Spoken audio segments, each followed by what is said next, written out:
Testimonies and confessions, the trial of self-help guru James Ray, the accused kidnappers of J.C. Dugard, tell all, tears and anger for Casey Anthony. And Mickey Rooney opens up about elder abuse, his own. Our legal guys are ready.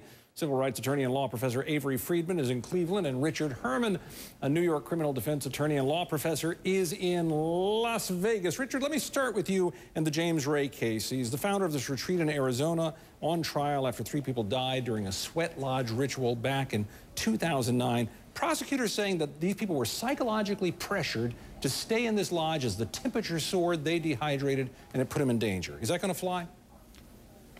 That is going to fly, Tom. I mean, the fact that he's a self-help guru means, my interpretation, he's preying on people that are not as strong as maybe the average people walking around, or people that want to better themselves somehow, some way. So they basically fall under this Svengali atmosphere with this guy. They go into the sweat lodge believing him and believing it'll be a near-death experience. They can withstand the heat. Don't worry if they can't breathe. Just stay in there. Stay in there. Everything's going to be okay. Well, everything is not okay.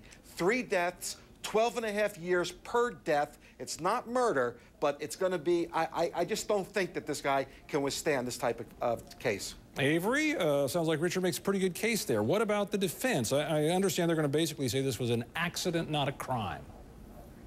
Yeah, I actually felt very strongly and feeling the same way, but the more you get into this, Tom, the more you see that the defense team arguing, look, it wasn't psychological pressure, it was free will.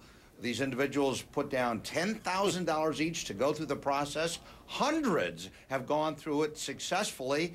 Unfortunately, 3 died, and that's exactly the defense, that this is not a crime, it's clearly an accident, and so that's where this is going to be. We had the first week of testimony in a trial time that's going to last 4 months, and even in the early stage, some of these prosecution witnesses have not been that strong. So we've got a long way to go, but I'm not sure that all will be convicted in this case. Avery, let's look at the Dugard kidnapping right now. Philip and Nancy Garrido, the people involved in accused of taking this young woman, J.C. Dugard, in 1991, holding her captive for 18 years. Now comes out this report this week about some kind of confession here.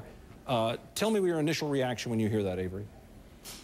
Well, it's a little bizarre, only because one of the lawyers has gone public saying that both Philip and Nancy Garrido have confessed to law enforcement. Confirming it. Basically, what they're saying is there are hundreds of years that are expected to be ordered by the judge, but the lawyer that's gone public is saying that the wife, Nancy Garrido, had something called Stockholm Syndrome, meaning that she followed the orders of her husband. Hey, bottom line, the only guy that's got Stockholm Syndrome is Julian Assange these days. That's not going to work. Richard, what do you think? I've heard this thing raised before, this idea of you're under the control of somebody else. Yeah. How often does that work?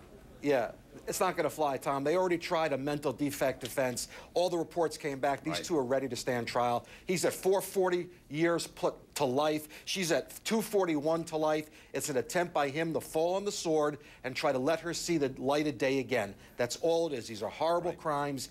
18 years, rape, kidnapping, just horrible. I don't think the judge is going to show him any sympathy. Let's move quickly here, Avery, with the case of Casey Anthony. Essentially, the question here in this, the death of her 2-year-old daughter, is to some degree, did the family act as agents of the police in soliciting information from her around her attorney? What do you think when you look at this? The family did talk to her, talked to her about evidence, talked to her about ideas.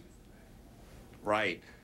This was a big week on the evidence front in that case, because this trial's coming up in early May, Tom. And what happened was there's now been a debate. Did that which Casey told mom and dad, did it occur while he was in custody? If so, it should be barred or not. And so mom and dad actually took the stand this week in a suppression hearing, and we're not really sure what the judge is going to do, but we think there's a good shot that that evidence will be barred. I don't think it's going to matter. I think they're going to be able to convict her. I think the evidence, Tom, is overwhelming. And I'm going to jump to you, Richard, on the last one. I'm going to turn away from Dugard right now because I did want to get in a word about Mickey Rooney this week, talking about elder abuse, saying we need a law in this country. He's 90 years old, said that he has a restraining order now against his stepson. He says there should be a law against elder abuse. Do we need a law against elder abuse, or do we have enough laws, we just need to enforce them for our elders? No, Tom, we probably do in this day and age with people living longer, lifespans going on well into the 90s, into the hundreds, and these people are being taken advantage of by family members, by other people supposedly who they trust. A division is being set up with the Department of Justice. This is either going to be criminal or quasi-criminal in nature. I think it's a good thing. It will stop abuses and protect the elder people in our society. Any last comment on that, Avery? Yeah, real quick. Herb Kohl, who's the senior senator from Wisconsin, with all the chaos we're hearing up there, they have one great senator. He's the sponsor, and I'm hoping Congress will enact this very important legislation. All right, Avery and Richard, sit tight. We'll come back to you a little bit later in the show and get through some more of the celebrity news out there this week, the legal issues they've got. Boy, they've got a lot of them. It's unbelievable.